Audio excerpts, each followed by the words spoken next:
Halo teman-teman, ini menjawab pertanyaan para teman-teman netizen ya di video-video YouTube gue. Teman-teman, kita negara demokrasi jadi bebas berkomentar ya, positif ataupun negatif silakan saja. Akan gua jawab satu-satu teman-teman ya. Kita berusaha. Oke, kita mulai dari yang pertama. Ini dari videonya live Instagram kemarin ya. Ide baru mengenai nilai saat ini ditulis sama dengan nilai perolehan. Dari Bapak SBRG, Koawan UMKM orang pribadi dapat bukti potong dari honor pertemuan.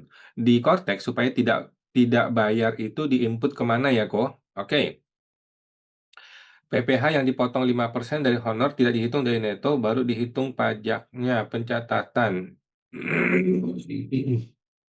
Oke, satu.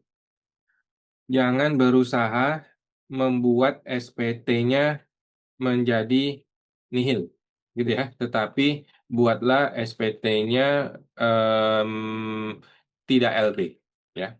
Jadi nihil tidak usah dipaksakan, tetapi kalau tidak LB itu harus dipaksakan. Paham maksud teman-teman ya? SPT itu tidak boleh LB. Kalau tidak LB ada dua kemungkinan, nihil atau KB, kurang bayar ya. Nah, nihil itu susah teman-teman. Membuat SPT nihil itu sulit karena ada perhitungan pembulatan dan sebagainya. Jadi kemungkinan besar adalah kurang bayar. Dan kurang bayar itu tidak masalah ya. Kurang bayar itu is okay. Kalau kurang bayarnya kecil ya kita tinggal bayar aja. Oke? Yang kedua adalah bukti potong itu diakui saja. Nah, kemudian yang ketiga, oke, yang ketiga adalah bukti potong diakui saja, kemudian penghasilannya juga diakui, ya. Diakui di kategori yang namanya pekerjaan bebas. Ya, brutonya adalah 100%, kemudian normanya 50%. Kemudian netonya itu, nah 50% gitu. Neto 50% itu ya. Kemudian ingat mencetak surat NPPN ya 2025 dan NPPN 2026.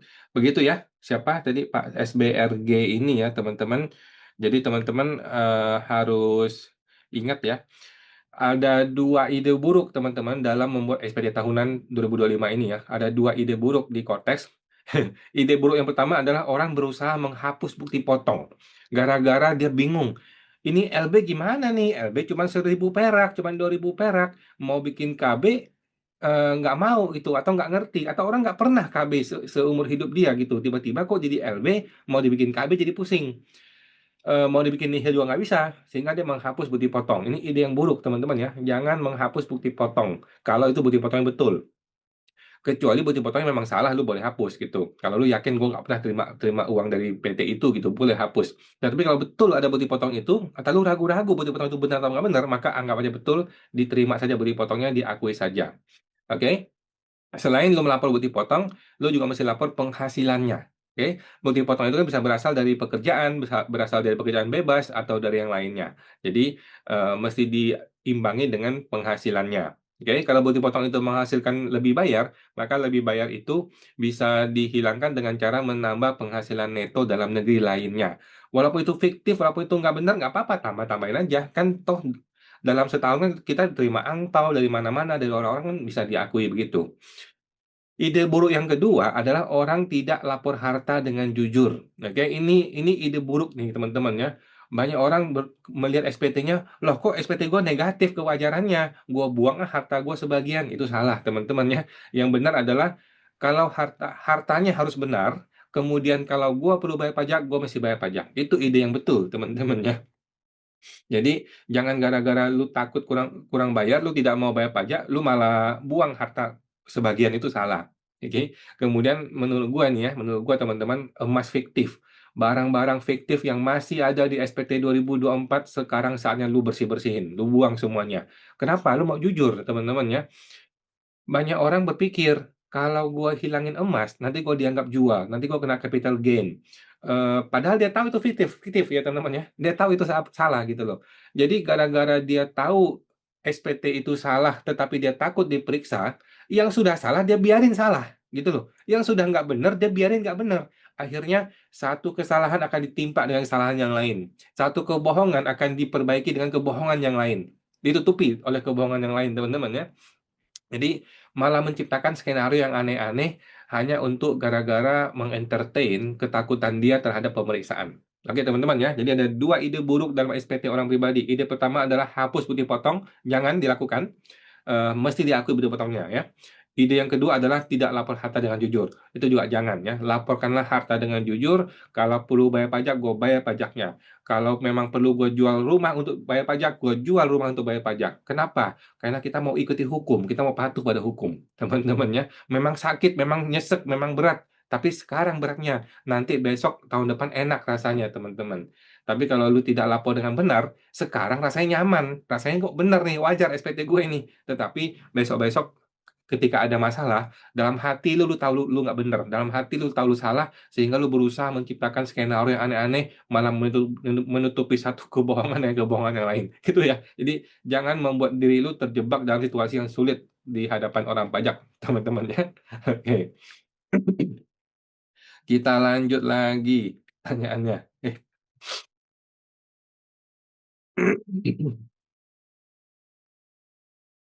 Bapak Dedi, makasih kawan. Konten ini sangat membantu karena saya membayar PBB lewat Tokopedia. Jadi informasi nilai NJOP tidak ada. Saya malas untuk pergi ke Bapenda Tangsel cuma gara-gara NJOP. Udah hajar aja teman-teman ya. Kalau Anda tidak punya NJOP, samakan nilai saat ini dengan harga perolehan. Udah itu tidak salah dan tidak melanggar hukum. Bapak Chandra Astri, malam kawan. Terima kasih acara tanya jawab ini bagus, sangat membantu. Sehat dan semangat. Terima kasih Pak Chandra, sama-sama. Bapak Tosi, memang saya juga menulis nilai saat ini sama dengan perolehan. Dasarnya apa? Ya dasarnya saya merasa nilai saat ini tidak berubah dengan nilai saat saya beli. Betul teman-teman ya, betul. Jadi memang ini diperbolehkan oleh hukum ya. Hukum memperbolehkan seseorang boleh menulis nilai saat ini dengan nilai yang menurut dia gitu loh. Menurut wajib pajak ini sama nilai perolehan, ya boleh-boleh aja ya silakan. Bapak Tony Jackson, pajak ingin mengetahui harta kita selengkap-lengkapnya. Oh iya dong, ya kan? Tapi kalau kita boleh nggak tahu isi kantor pajak? Ya nggak boleh. Kita boleh nggak merekam di kantor pajak? Ya tidak boleh. Mohon maaf ya, tertutup kantor pajak buat wajib pajak ya. Modal barang atau persediaan dilaporkan dalam SPT OP UMKM. Lapor ya. Ada satu kategori yang namanya persediaan usaha di kategori nomor 7 kalau nggak salah ya, di harta lainnya kalau nggak salah. Bapak Harpa, dari awal saya sudah ide ini karena jelas tujuannya adalah mengejar capital gain. Oke, ya, memang wajib pajak ini curigation ya. TJP ini ngapain sih menciptakan binatang baru yang namanya nilai saat ini gitu ya? Buat apa sebenarnya ya? Jadi karena DJP juga tidak memberikan edukasi yang benar, akhirnya orang jadi berspekulasi. Jangan-jangan ini untuk menghantam gue nih nanti tahun depan nih, gitu kan? Akhirnya orang jadi males ya. Pagi Mawan. Kalau harta berupa barang elektronik yang kita beli dari toko yang tidak punya NPWP, pencatatan di SPT lampiran satu boleh catat dengan memakai TIN atau bagaimana? Boleh aja Pak, boleh pakai TIN. Kalau nggak pakai TIN, Bapak boleh menggunakan strip aja juga boleh ya, di strip aja kalau memang tidak tahu. Thank you Pak.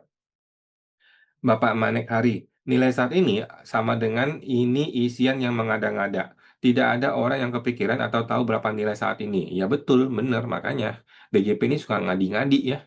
Bikin peraturan yang aneh-aneh. Udah gitu nggak jelas lagi dasar hukumnya. Nggak jelas dia buat apa gitu loh. Halo, kau mau tanya. Satu, kalau sudah tidak UMKM lagi, tapi masih penghasilan sewa properti, apakah bisa mengajukan NE? Satu, saya rasa sulit ya. Eh, NE itu untuk orang yang tidak ada harta dan tidak ada penghasilan gitu. Nah, namun kalau Bapak mau coba, boleh, boleh saja ya.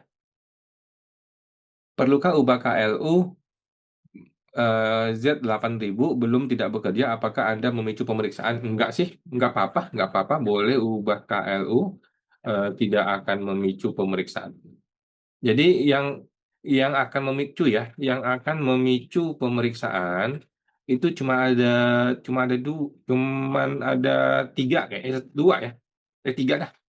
Satu, eh, cabut NPWP, cabut PKP, kemudian restitusi, restitusi atas LB SPT tahunan ya. Nah, 3 hal inilah yang kemungkinan besar memicu pemeriksaan. Yang lain enggak sih, yang lain enggak biasa aja. Misalnya di SPT orang tua ada emas dengan harga perolehan 1 juta. Dan harga saat ini 3 juta. Saat dihibahkan atau diwariskan kepada anak, maka nilai perolehan dan nilai saat ini yang dicatat pada SPT itu sebesar 3 juta dan bebas pajak ya kok. Hibah 1 juta, hibah emas 1 juta ke anak, maka anak juga akui 1 juta. Nah, ada potensi ya, ada potensi orang pajak akan mengatakan bahwa anak terima hibah 1 juta, 3 juta ya, hibah 3 juta, dan sudah ada capital gain. Nah, yang perlu dikenai pajak. Nah, ini ada kemungkinan ya. Jadi agak hati-hati memberi hibah ke anak sesuatu yang nilainya sudah naik jauh. Menurut gua agak hati-hati. Lebih baik hibah itu uang saja deh, uang saja. Jadi clean and clear ya, clean and clear gitu, beres gitu. Kalau emas agak ragu-ragu gue ya, karena gue mencium-cium bau-bau aroma ini emas bakal dijadiin apa ya, bahan pemerasan ya di tahun depan gitu ya. Dan jika nanti anaknya jual 4 juta, apakah tetap bebas pajak capital gain akibat dari hibah waris? Yes, yes. Ketika anak jual 4 juta akan ada capital gain 4 juta kurangin 1 juta ya, sama dengan 3 juta. Perkiraan gue seperti itu, dan memang sewajarnya seperti itu seharusnya. Thank you, Pak. Bapak FFJ, saya klik bayar dan lapor, tapi muncul pop-up ada e-bupet baru diminta klik posting ulang. Waduh, waduh, waduh. Saya cek di kotak masuk memang ada e-bupet baru untuk bupet Februari 2026. Setelah klik posting ulang muncul di L2 final untuk e-bupet tersebut dan tidak bisa dihapus. Oh, final. Kalau final nggak apa-apa. Ya. Kalau final tidak pengaruh gitu. Biarin saja di situ. Biarin aja ada bobotnya. Lalu klik buy lapor ulang terkirim berhasil. Pertanyaannya, ibu tersebut penerimaan 2026 kan seharusnya tidak masuk ke 2025. Apa ini pengaruh? Nah, menurut saya eh, ada 2 kemungkinan. Satu, Bapak, maksudnya WP ya, yang salah baca. Nah, dua, itu core text-nya. Dua, itu core text-nya eh, yang error. Nah, jadi tapi nggak masalah karena ini PPh final ya, tidak pengaruh kemana-mana. Suka error tuh si Cortex, bisa ngada-ngada aja begitu ya. Masa putih potong 2026 bisa muncul di 2025? Eh, aneh aja ya. Thank you Pak FFO. Bapak Mulyanto, iya bisa jadi profiling niat jahat supaya kedepannya diperiksa. Ya, kita khawatir niat jahat di balik munculnya binatang baru yang namanya nilai saat ini ya. Sudah terlanjur lapor SPT harga saat ini sesuai NJOP gimana? Nggak apa-apa Pak, nggak apa-apa. Nggak apa-apa, saya juga begitu ya. Tidak masalah ya, jadi ikuti NJOP nggak apa-apa.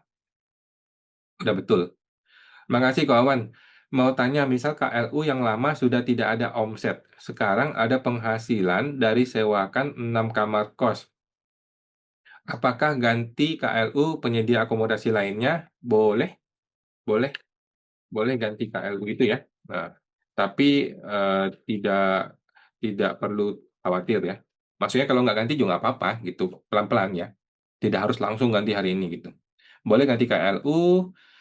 Atau bagaimana cara pelapor penghasilannya jika pakai NPPN? Jika normal 50% maka di bawah PTKP saya. Oh, eh, kalau di bawah PTKP berarti nggak usah bayar pajak. By the way, kos kos itu bisa pakai metode PPh final 0,5% UMKM ya. Jadi di bawah 500 juta bebas pajak. Tetapi istri mulai afiliat ada bukti potong kecil, totalnya 2.000. Gila ya, bukti potong gini-ginian muncul loh di Kortes kita loh. Jadi Kortes Kortes 1 triliun itu hanya untuk mengerecokin wajib pajak gitu ya, hanya untuk mempersulit hidup wajib pajak ya. 1 triliun loh Kortes itu loh. Bikin susah wajib pajak ya. Apakah harus dinihilkan supaya tidak lebih bayar? Gimana caranya? Oke, bukti potong itu dibiarin saja. Oke. Kemudian tambahkan penghasilan neto dalam negeri lainnya supaya tidak LB, ya, supaya tidak LB. Biar SPT menjadi KB, gitu ya. KB sedikit dan dibayar saja. Memang kurang ajar nih Cortex begini ya. 1,4 triliun loh. Malah menyusahkan hidup wajib pajak ya. Bukannya belum bikin bantu wajib pajaknya. Sinawatra memang boleh karena WPOP tidak wajib revaluasi aset menurut undang-undang. Oke, mantap Pak. Bapak Yellow. Bukti potong A1 istri selaku karyawan swasta apakah masih diupload PDF-nya? Tidak perlu. Tidak perlu diupload. Di bagian mana uploadnya? Karena NPWP istri sudah nonaktif. Oh, nggak perlu ya. Langsung saja. Langsung saja diakui. Oke. Bapak Leman Yao, kalau emas batangan atau perhiasan, emas batangan atau perhiasan harus ditulis nomor bukti juga dan ditulis detail satu persatu. Jawabannya iya. Nah, kalau tidak ada detail nomor bukti, maka di strip aja, ditulis strip, ya strip saja. Gimana dengan emas yang sudah dibeli 20 tahun yang lalu, suratnya pun entah hilang kemana. Nggak usah ya, jadi kasih strip aja, nggak perlu. Thank you, Pak Leman. Bapak Sugeng, jika LB dan minta restitusi, siap-siap dipanggil AR dan harus siap dokumen-dokumennya. Jika tidak ada dokumen, ada sanksinya. Iya sudah, nggak usah lah teman-teman ya, nggak usah menantang pemeriksaannya. Cari gara-gara itu. Bapak Jasa, bila nilai saat ini ditulis sama dengan perolehan, maka rumah tersebut dijual, maka ada uang gelap yang nggak bisa disimpan di bank. Nggak juga ya, karena ada selisih antara nilai AJB dan nilai sebenarnya. Enggak juga sih, enggak juga Pak. Contoh ya, contoh nilai AJB anggap 1 miliar. Nilai sebenarnya, contoh ya, contohnya anggaplah 5 miliar deh, biar ekstrim ya. Terus dijual seharga 10 miliar. Oke? Nah, secara pajak itu ada untung, itu 10 kurang satu dong, sama dengan 9 miliar. Gitu. Namun tidak masalah karena sudah bayar PPh final, ya 2,5% di pihak penjual. Gitu. Dan tidak ada tambahan capital gain. Sudah betul? Jadi, aduh, hilang.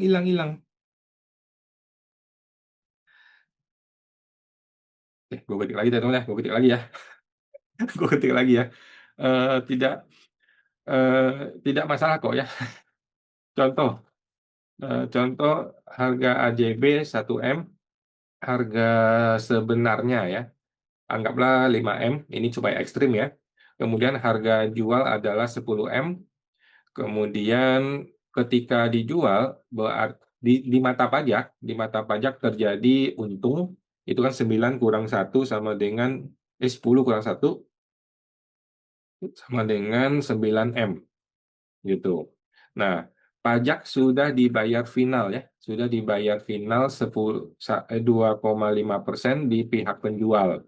Sehingga capital gain-nya 9M sudah tidak kena pajak. Jadi nggak ada masalah sebenarnya. Oke, thank you Pak Cha. Sa. Kok kalau nilai harta saat ini disamakan dengan perolehan, maka kalau emas batangan boleh juga dong dicantumin harga perolehan, misal masih 500.000 per gram. Nah, bebas Pak, bebas, bebas Pak. Di Per 11 2025 memberikan ruang itu, ya. Jadi silakan kalau mau begitu, boleh aja. Bapak WPOP, UMKM omset 500 juta setahun, tapi dapat bukti potong 21, jadinya lebih bayar. Di bawah 500 juta setahun, tapi dapat bukti potong 21, jadi LB. Apakah bisa Bapak dipindah ke NPPN karena bukti potong tersebut seperti tenaga ahli? Artinya pendapatan DPP 50% baru kali 5%. Boleh, boleh ya. Intinya adalah bukti potong, jangan dihapus ya. Bukti potong yang sudah benar, jangan dihapus dari lampiran daftar bukti potong. Oke. Yang kedua, penghasilan harus diinput manual ya. Manual boleh saja di bagian pekerjaan bebas. Ingat cetak NPPN 2025 dan 2026. Kemudian jika terjadi LB, maka tambahkan lagi penghasilan neto dalam negeri lainnya. Oke, supaya menjadi nihil atau kurang bayar sedikit gitu ya. Nah, gitu. Thank you, Pak. Bapak Susilo, orang jadul itu beli dan nabung emas itu kan untuk cadangan hidup, bukan untuk berdagang. Belinya setahun kan bisa cuma 5 atau 10 25 gram. Mana orang dulu mencatat belinya tahun kapan dan berapa duitnya gitu. Hahaha. Ya begitulah. Ya begitulah ya. DJP tidak peduli. Pokoknya harus detail. DJP mana peduli. Rakyat mau susah mau apa nggak peduli. Pokoknya kalau ada potensi pajak kita hajar gitu kan.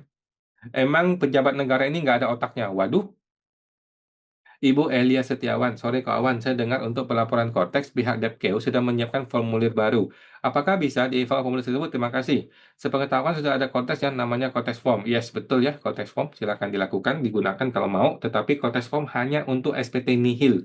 Jadi kalau Anda tidak nihil atau ragu-ragu, udahlah nggak usah gunakan Kortex yang biasa. Gunakan web base yang biasa ya. Bapak Ariko, kok kalau emas digital dilaporkan di bagian mana? Apakah sama dengan emas batangan? Sama. Sama saja. Oke. Ini ada Pak EJ ya. Thank you Pak EJ. Oh, sudah betul ya. Sepengetahuan saya sama dengan emas batangan. Sama aja. Kok kalau WP pribadi sudah 7 tahun UMKM final, maka 2025 saya pakai perhitungan yang mana? Omset saya di bawah 500 juta, apakah PPh final masih berlaku? Jawabannya PPh final UMKM 0,5% masih berlaku sampai dengan Desember 2029. Oke? Perlu cetak NPPN untuk OP tersebut? Jawabannya perlu ya, perlu cetak NPPN. Bingung, belum pernah sosialisasi, udah biarin aja lah, hajar aja. Bapak Game Only, kok mau tanya, jika lampiran L3B bagian bruto, peredaran bruto, kita sudah setor sendiri PPh final. Tetapi di lampiran tersebut munculnya nol. Padahal saya sudah bayar setor sendiri itu gimana ya? Nggak bisa submit jadinya, karena dianggap belum bayar. Oke, satu, cek lagi e-billingnya. Jangan-jangan salah bayar ke 2026. Oke, dua, kalau e-billing sudah betul, memang banyak orang begitu ya. Coba coba klik tombol posting lagi. Oke. Yang ketiga, coba juga yang namanya hapus konsep dan lapor lagi. Begitu ya, hapus konsep dan lapor, hapus konsep dan buat ulang. Nah, yang keempat adalah coba juga hubungi AR ya untuk tanyain.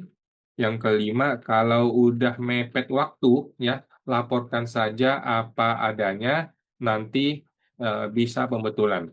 Oke, maksudnya laporkan dengan omset menyesuaikan dengan pajak yang sudah terdeteksi. Jadi kalau dia mendeteksi kita cuma bayar pajaknya 1 miliar, ya udah kita ikuti aja itu dulu, nanti boleh pembetulan ya. Memang konteksnya abal-abal ya, bukan salah kita ya. Salah kode pajak waktu bayar, nah ada kemungkinan salah kode. Nah, ini banyak orang begitu teman-teman ya, banyak orang mengalami ini. Saya juga mengalami begitu ya, sudah nunggu dari tengah Februari tiap hari saya postingnya SPT, L3B tidak kunjung update masih tetap kosong. Akhirnya 5 Maret lalu saya hapus konsep dan bikin ulang. Akhirnya bisa muncul. Nah ini, thank you ya Pak Chris Pay, thank you informasinya ya. Jadi teman-teman bisa hapus konsep dan dicoba bikin ulang, diposting kembali, dia muncul lagi. Jadi database Cortex itu memang sekacau itu teman-teman ya, yang dibangga-banggain sama si Purbaya ini ya. Namun perlu diingat, lampiran-lampiran yang sudah kita isi akan kosong. Ya gitu deh. Inilah maksud gue ya. Cortex ini bukan bikin masyarakat gampang, bukan bikin masyarakat mudah, malah bikin susah, bikin sulit hidup masyarakat gitu loh. Kolom harta juga kembali seperti awal sesuai SPT 2024. Jadi jangan lupa buat salinan dulu ya. Bisa gunakan kertas kerja atau rekap manual di Excel. Jadi nanti tinggal salin aja. Oke. Kawan, bukannya ketika memilih NPPN itu otomatis hak pakai 0,5% gugur. Tidak ya.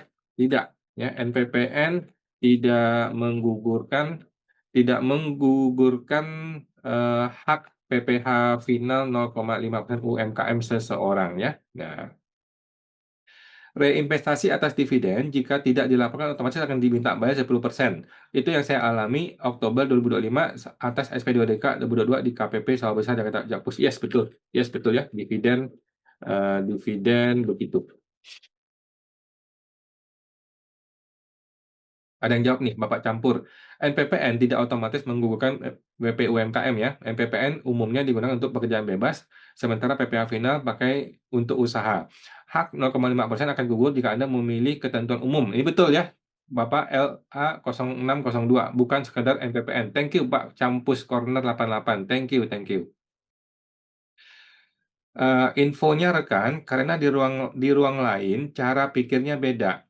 Di mana ketika kita ajukan MPPN, maka hak gunakan 0,5% akan gugur karena MPPN tidak hanya untuk pekerja bebas karena misal toko bangunan. Mereka punya hak untuk gunakan MPPN untuk menghitung pajak, yaitu tidak ya.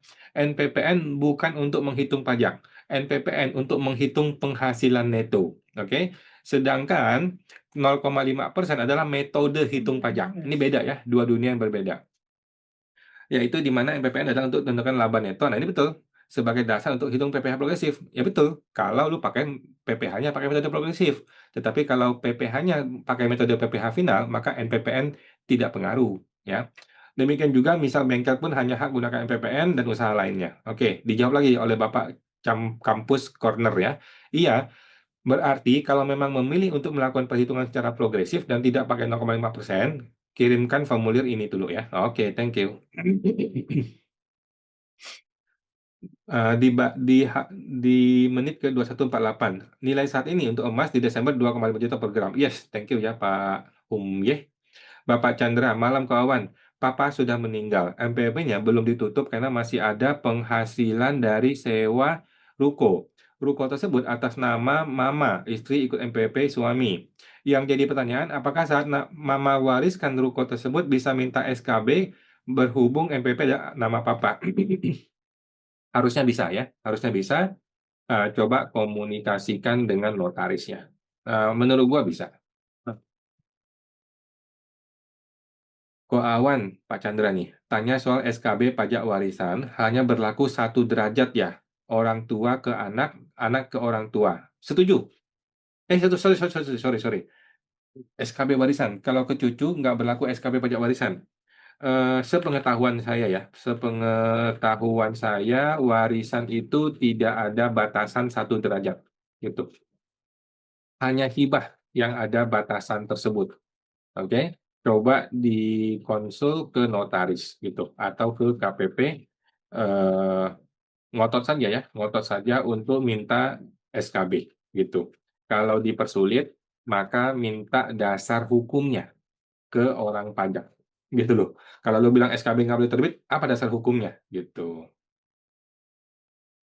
Ada yang Bapak jawab ya, Pak Bernekos. Warisan tidak ada syarat derajat apapun ya. Warisan dari siapa kepada siapapun bukan objek pajak. Yes, thank you. Jadi bebas pajak. Yang ada adalah syarat adalah hibah yang bukan objek pajak, yaitu 1 derajat saja. Hibah di luar 1 derajat adalah objek pajak. Betul, thank you Pak. Terima kasih. Ya, thank you. Oke, yang ini sudah teman-teman ya. Video yang satu ini sudah. Kita akan jawab lagi video yang lain.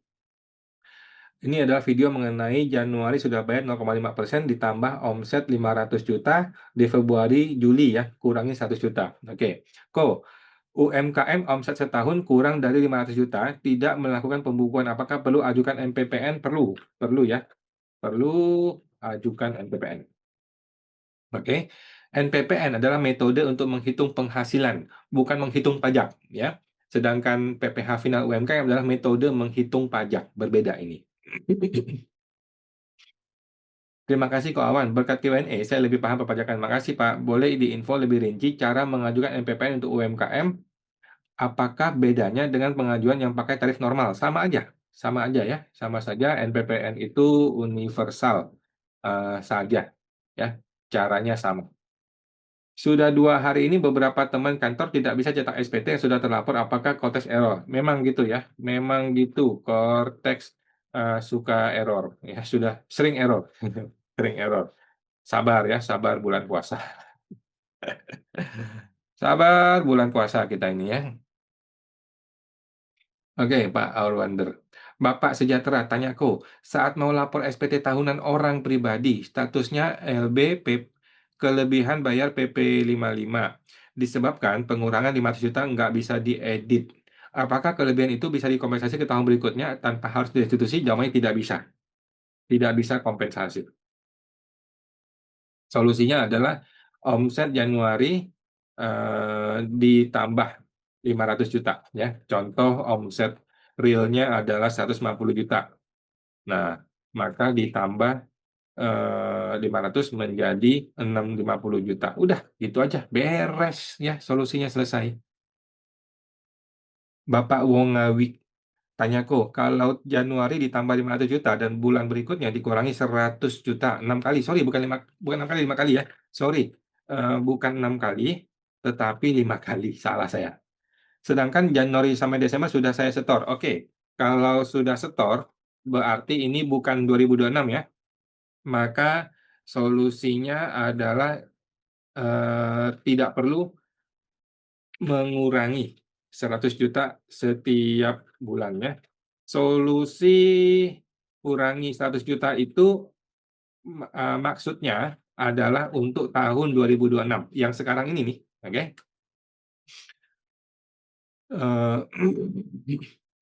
Bukannya waktu pengisian kortes akan otomatis muncul apa yang sudah saya setor ya, nantinya jadi beda dengan yang saya setor jumlahnya. Itu bagaimana? Yes, begini solusinya ya teman-teman ya. Sorry, mohon maaf. Maksud saya itu untuk 2026 ya. Nah, Bapak Chandra, kok Awan, thanks dibuat video Q&A, membantu sedikit-sedikit jadi paham pajak. Tapi kok bisa bahas pajak warisan? Saya ada pertanyaan. Papa sudah meninggal, oke? Papa sudah meninggal, NPWP-nya belum ditutup karena masih ada penghasilan dari sewa ruko yang harus dilaporkan. Tapi ruko atas nama mama dan dua rumah lainnya atas nama mama. Bila mama wasiatkan rumah tersebut ke anak dan cucu, nanti bisa minta SKB pajak baru mau NPP atas nama papa. Mama nggak punya NPP. Oke. Secara pajak Indonesia, suami istri adalah satu kesatuan. Jadi seharusnya tidak masalah apabila nama masih eh, papa ataupun mama ya. Nah, yang kedua, warisan itu bebas pajak tanpa syarat gitu. Jadi seharusnya seharusnya SKB tetap bisa terbit. Begitu ya. Thank you Pak Chandra. Oke.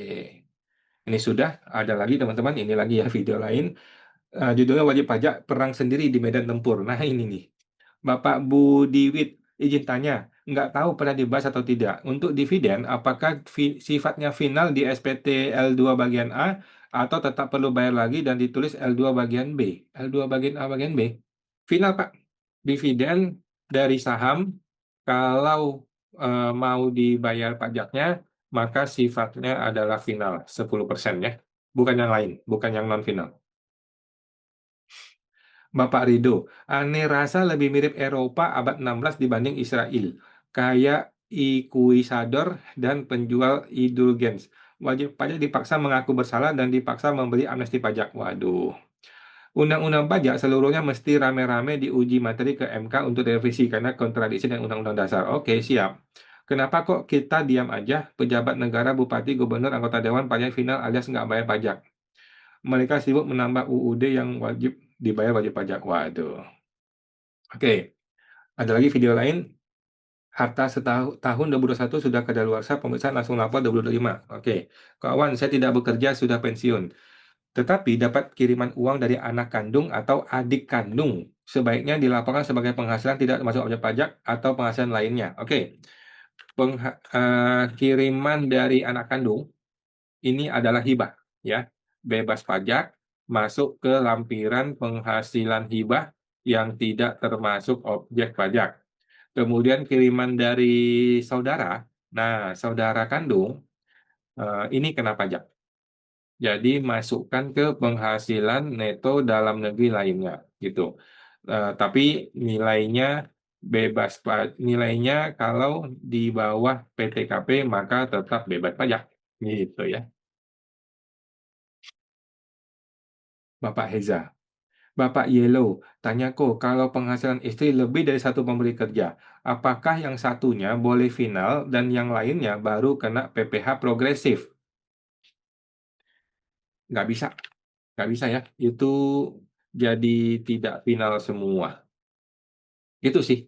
Memang, jadi solusinya adalah satu tetap kerja, yang satu lagi tuh pakai NPP suami aja. Jadi seolah-olah si suami yang kerja di situ, gitu. Bapak Etaja 9817, Kok Awan tanya dong, kalau kita renovasi rumah, katakanlah habis 2 miliar, itu dinandai dari tabungan kita dan dari hasil tahun sebelumnya.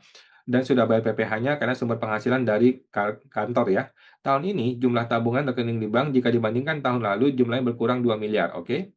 Jadi total jumlah harta jadi berkurang, itu bermasalah tidak bermasalah, tidak akan menimbulkan SP2DK. Satu, tabungan turun 2 miliar, ini benar ya, ini benar. Dua, ingat nilai rumah perlu ditambah 2 miliar. Nah, sehingga seimbang gitu ya. Tidak terjadi penurunan harta. Oke, secara total. Nah, kalau misal bermasalah, apakah hasil renovasi rumah sebaiknya kita lapor sebagai harta lain supaya total harta tidak turun? Jawabannya betul Pak ya, tapi bukan harta lain, langsung di rumah itu. Langsung nilai rumahnya Bapak tambahin 2 miliar karena Bapak ada renov. Oke? Terima kasih, semoga tetap sehat. Oke? Ya, begitu Pak ya. Jadi Bapak tidak perlu mengalami penurunan harta. Anyway, kalau harta turun tidak masalah ya, tidak masalah secara pajak. Kalau harta naik yang mesti dicek dengan penghasilan. Oke. Bapak Tahlobi, makasih dan apresiasi sudah direspon ya kok. Makasih Pak, sama-sama. Thanks kok sama-sama. Kok kalau istri bikin NPWP pas zaman DJP online, terus e-filing belum diaktifasi di KPP, apakah NPWP sudah aktif dan efektif? Em, hmm, coba aja ya, coba aja ya, register di Cortex ya, untuk melihat kondisi NPWP-nya. Itu sih. Daripada daripada nggak ngerti kan, mending dicoba aja. Apakah perlu pembetulan SPT tahun-tahun sebelumnya kok? Harta yang sudah kadaluarsa pemeriksaan atau langsung isi di Cortex? Oke. Satu, cara yang aman adalah lapor pembetulan mundur, ya, mundur sampai ke 2020, ya, jadi 2020, 21, 22, 23, 24, 25, laporkan itu lebih aman. Kedua, kalau mau langsung ke 2025 juga boleh tulis tahun perolehannya yang benar, contoh 2018 gitu ya, gitu, gitu.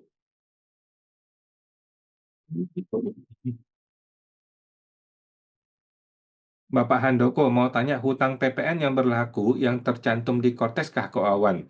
Hutang PPN, hutang PPN, PPN itu ada SPT PPN sendiri. Jadi ikuti SPT PPN-nya. Gitu Pak ya. Tahu saya begitu. Ibu Virgil, kalau udah ikut tax amnesty, tapi ada harta di bawah 31 Desember 2015 belum dilapor, seperti deposito. Solusi gimana? Solusinya adalah ikut pas final ya, bayar 12,5%. Bagaimana dengan harta mulai 2019? 2019 bisa pembetulan SPT. Pembetulan SPT ya, gitu, tahunan. Kalau 2019 Kalau 2019 sudah lewati 5 tahun, berarti bisa dianggap bebas pajak ya, karena kadaluarsa pemeriksaan. Gitu. Tapi kalau Bapak berniat baik mau bayar pajaknya akan lebih bagus lagi. Nah, Bapak Andi, kok PPh 25 itu sifatnya kewajiban atau pilihan? Apakah bisa nanti kita bayar sekalian di akhir tahun sebagai pembayar PPh 29 gitu? Satu, jika penghasilannya bersifat rutin, maka itu adalah wajib. Gitu. Dua, jika penghasilannya tidak rutin, maka tidak wajib PPh 25. Oke. Kalau aku baru masukin di 2025, asuransi link, unit link yang tahun perolehan 2012, masalah nggak ya? Nggak apa-apa, Pak. Nggak apa-apa, Pak. Ajar saja. Ya. toh nilainya kecil kan biasanya, tidak besar kalau asuransi. Bapak Queen, kok katanya PPS tahun 2015 artinya SPT 2015 ke bawah dihilangkan, bukan dihilangkan ya, bukan dihilangkan, tapi dikunci ya, tidak bisa pembetulan.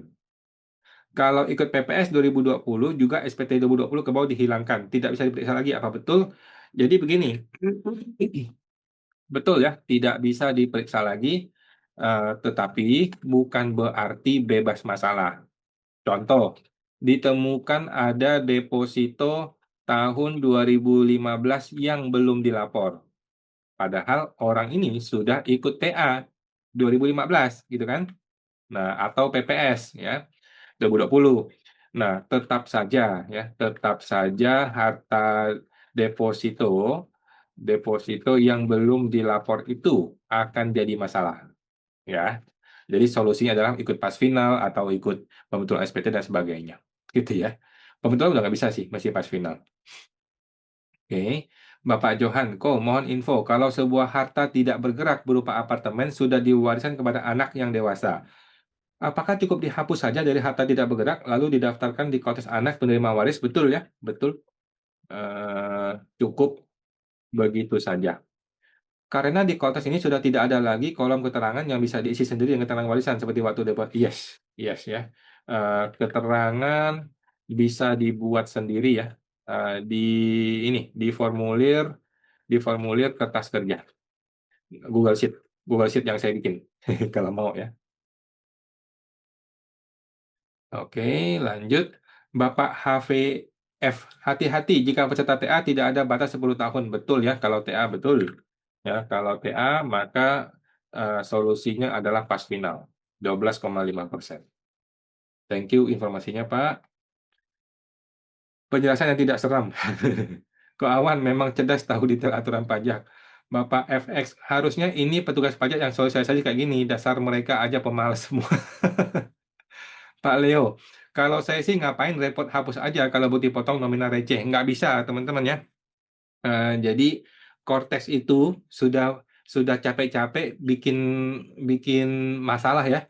Sudah mengkorupsi uang 1 triliun lebih ya, bukan korupsi lah ya, istilahnya apa ya?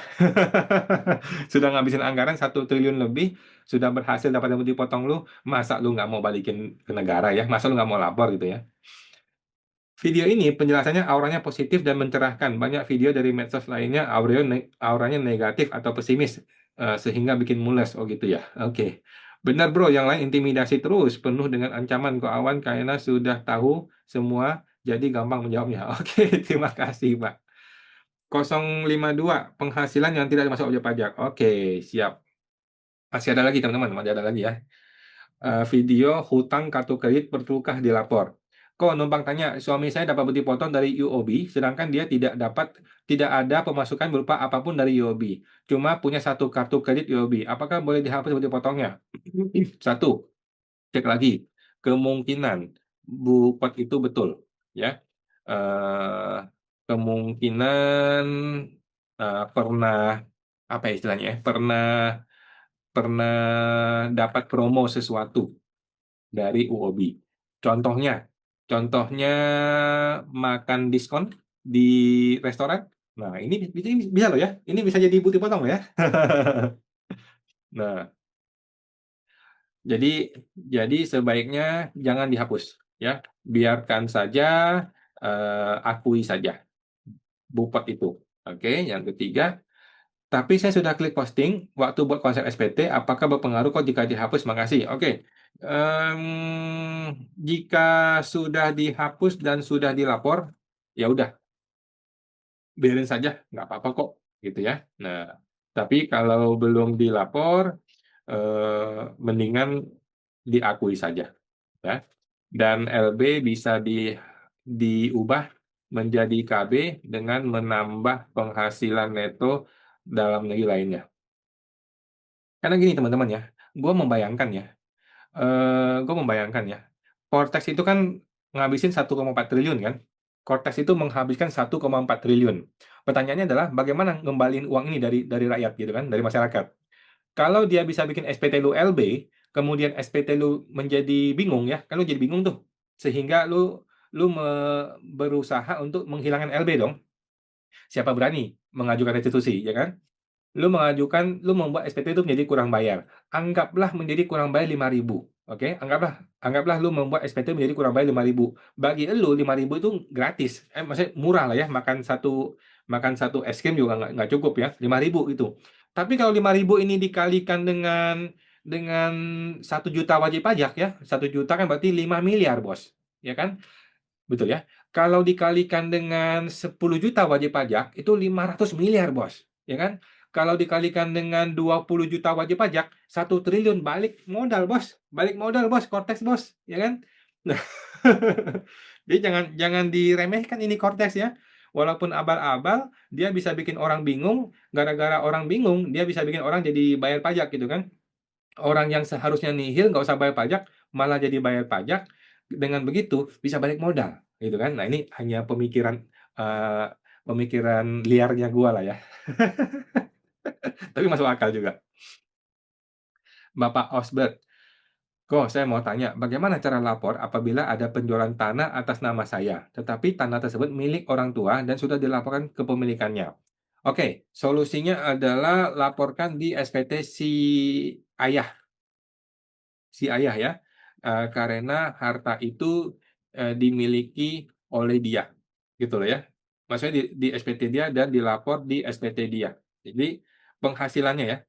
Nah, jadi hartanya di SPT siapa, penghasilannya pun di SPT itu, gitu ya. Walaupun itu nama nama orang lain. Orang lain ini nggak usah mengakui, "Bukan punya gua kok, bukan barang gua, disewakan juga bukan buat gua lah." Gitu kira-kira. Di SPT saya muncul di penghasilan final pengalihan tanah bangunan. Oke, di SPT anak hapus saja ya, buku tersebut karena diakui di ortu. Apakah boleh saya delete? Boleh ya, dan saya masukin ke dalam SPT ortu? Boleh boleh. Uangnya posisi di orang tua saya semua. Ya betul ya. Jadi uangnya kan bukan bukan punya kita, jadi kita nggak usah akuin penghasilan, yang diakui di ayah gitu ya. Bapak Chandra, apa bedanya omset di bawah 500 juta dan di bawah 4,8 M setahun? Omset di bawah 500 juta itu bebas pajak gitu ya. Omset di bawah 4,8 M adalah batasan UMKM, gitu ya. Artinya kalau di atas 4,8 M, maka WP ini sudah tidak bisa dianggap UMKM, gitu. Sehingga harus hitung pajak dengan metode pembukuan, gitu. Bapak Elvi, tidak lapor pajak sejak 2023 gimana kok? Apakah harus lapor urut 2023? Kalau tidak ada harta, maka langsung hajar ke 2025. Kalau ada harta, apalagi banyak ya, nah maka perlu rutin gitu, dilapor. Supaya apa? Supaya ada peningkatan harta yang konsisten gitu ya, tidak tiba-tiba melonjak di 2025. Bapak MRT, memang repotnya tidak ada batasan nilai, prinsip semua harus dilapor. Utang Rp1 juga harus dilapor. Harta seperti sendok makan juga itu kalau tanya petugas pajak, ya kayaknya DJP nggak menentukan batasan, ya betul ya. Ibu Imelime, kok tanya lagi, kemarin kan info Koko bahwa trader forex itu tidak pakai NPPN. Nah, pertanyaan saya, trader forex tidak NPPN ya? Oke. Untuk sumber penghasilan pada bagian induk diisi apa? Satu, isi usaha saja. Kalau tidak boleh pakai NPPN, semestinya bukan pekerjaan bebas maupun usaha, berarti diisi pekerjaan. Betul begitu atau bagaimana? Itu isi usaha saja ya. Yang paling mudah dari 3 pilihan, adalah usaha, ya. Yang paling netral maksudnya ya. 2, pendapatan neto dari trading, apakah betul di-input di penghasilan dalam negeri lainnya? Betul, betul ya, di penghasilan neto dalam negeri lainnya. Untuk klasifikasinya, pilih keuntungan selisih kurs atau penghasilan lainnya. Untuk klasifikasinya, pilih keuntungan selisih kurs atau penghasilan lainnya. Pilih penghasilan lainnya aja lah, oke.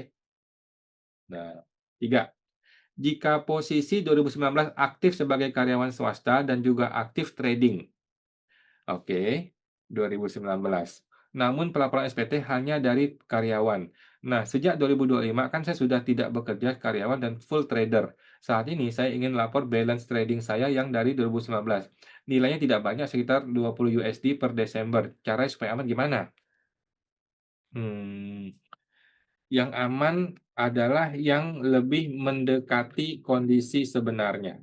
Oke. Kalau full mau dilapor penghasilan hanya di 2025, artinya eh, eh kalau full mau dilapor hartanya hartanya ha- ha- hartanya langsung di 2025, artinya penghasilannya pun diakui di 2025 gitu, dengan konsekuensi pajak agak tinggi ya. Nah, kalau mau pajak agak rendah, maka di apa namanya, dipecah ke beberapa SPT tahunan pembetulan gitu. Jadi agak ringan gitu pajaknya. Oke, begitu, Pak. Bapak Langkah, bukannya kalau CV itu boleh pakai aset yang atas nama direktur secara bebas tanpa perlu bayar kewajiban sewa ya? Enggak sih, enggak sih, lebih baik ada sewa. Lebih baik ada sewa sih. Ada yang mengerti, tolong diinfokan karena aturan CV kan masih versi jadul banget ya, dari 80-an kalau nggak salah yang soal ini. Iya sih, kalau mau dipaksakan tidak sewa, berarti dibuat surat perjanjian, pinjam pakai, gitu. Itu boleh juga. Nah, namun dalam praktek biasanya AR, ngomel, ngomel dia, "Masa lu kerja begitu nggak ada sewa?" Gitu ya. Bapak Ali, izin tanya Pak Awan, harta tanah belum sertifikat, yang sudah dilapor di SPT dulu, lupa nilainya di Cortex karena tidak muncul gimana ya? Ulang ya. Tanah belum sertifikat, yang sudah dilapor di SPT, lupa nilainya di Cortex sekarang tidak muncul gimana ya? Oke, satu, tanya ke AR. Dulu saya lapor, tanah ini senilai berapa? Senilai berapa? Nah, jadi kita bisa tahu nilainya berapa. Dua, kalau nggak ke AR, coba cek ke SPT 2024 gitu ya, via e-form di DJP online. Mungkin di situ masih ada. Kalau 3, kalau nggak ada, kalau nggak dikira-kira saja nilainya. Tapi hati-hati ya, hati-hati. Lebih baik sih ke AR ya, supaya dapetin data itu. Oke. Lanjut Bapak Richard. Bapak Richard, saya dijebak AR untuk membayar setor PPh 25 2025 dan sudah terlanjur dibayar 6 bulan PPh 25 dan sudah masuk kredit pajak di Cortex. Sebelumnya saya bayar PPh UMKM dan sesuai suket memang berakhir Desember 2024 dan katanya diperpanjang. Namun, tidak kunjung ada aturannya sampai hari ini. Namun teman-teman banyak tetap bayar ya. Untuk SPT 2025, sebenarnya saya harus bagaimana kok? Sampai dengan Desember 2029 semua masih bisa pakai UMKM 0,5% ya, final ya, sesuai UU BP ya, pasal 1 ayat 1. Jadi AR-nya itu error itu. Apakah boleh tetap lapor dari PPh final? Boleh ya, boleh tetap lapor PPh final ya. Lupakan PPh 25. Omset usaha masih di bawah 4,8 M. Jika lapor PPh final, bagaimana dengan setoran PPh yang sudah terlanjur dibayar karena jadinya SPT lebih bayar? Oke. LB 2025 akibat akibat PPh 25 bisa dihilangkan, dengan menambah penghasilan neto dalam negeri lainnya. Gitu aja ya, supaya, SPT menjadi LB. Oh, menjadi KB. Kan lumayan ya, kalau KB 5.000 per orang, kalau 20 juta yang bikin KB, itu Kotes balik modal ya, 1 triliun Kotes balik modal, kan lumayan. Bapak PT Matahari, kok saya baru tahu kalau SBN untuk PPS seri khusus, apabila saya salah beli SBN dan terlanjur saya masukin dalam harta yang diinvestasikan, itu kemungkinan yang akan terjadi ya. Sanksinya apa ya? Sanksinya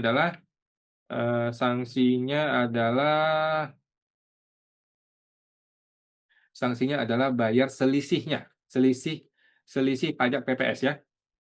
Contoh Contoh di PPS K1 itu kan investasi bayar kan 6%, 6% ya. Padahal, gagal nih investasi. Nah, maka seharusnya kan bayar 8% yang non-invest. Nah, sehingga kena, disuruh bayar selisihnya, 8 kurang 6 sama dengan 2%, kira-kira begitu ya. Saya benar-benar tidak tahu padahal saya berniat baik, apa yang harus saya jawab kalau seumpama ditanya AR? Udah bayar aja Pak, bayar aja, nggak usah pusing. 2% ya. Waktu saya kerja, selama ini saya lapor pajak pakai nomor suami, sedangkan suami sejak lama tidak ada proyek. Apakah nomor NPP suami bisa dihapus dan kemudian saya istri aja yang lapor penanggung suami? Enggak lah, enggak. Di Indonesia menganut sistem, kepala keluarga adalah suami, oke? Nah, kemudian menanggung suami, saya sekarang sudah pensiun dan penghasilan 6,2 juta, ya, ya. Semua penghasilan dan semua harta dilapor di suami saja, oke. NPWP istri yang perlu dihapus atau NE gitu. Dalam prakteknya ada sih istri yang menanggung suami ya, cuman ya nggak lazim dan tidak perlu dibikin begitu menurut gua sih. Oke, teman-teman, sementara seperti itu ya, teman-teman. Silakan lapor SPT orang pribadi sebelum akhir Maret. Tetapi sih feeling gua pasti diperpanjang ya. Feeling gua, 99% ya, ini, pelaporan SPT OP pasti diperpanjang, karena ada libur lebaran yang luar biasa mengganggu ya di akhir-akhir Maret gini. Oke, teman-teman, sampai jumpa, semoga terbantu.